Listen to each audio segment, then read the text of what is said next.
இப்பொழுது மீளா அடிமை என்ற பாடலின் பொருளை நான் ஜெயந்தி கோபாலன் கூறுகிறேன்.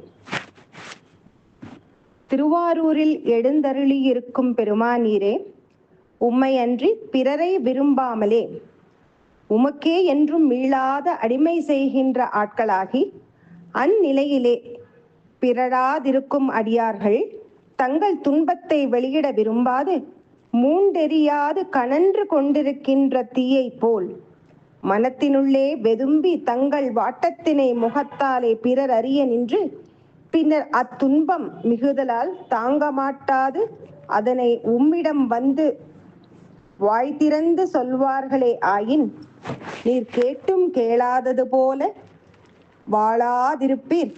இஃதே உம் இயல்பாயின் நீரே இனிது வாழ்ந்து போவீரே.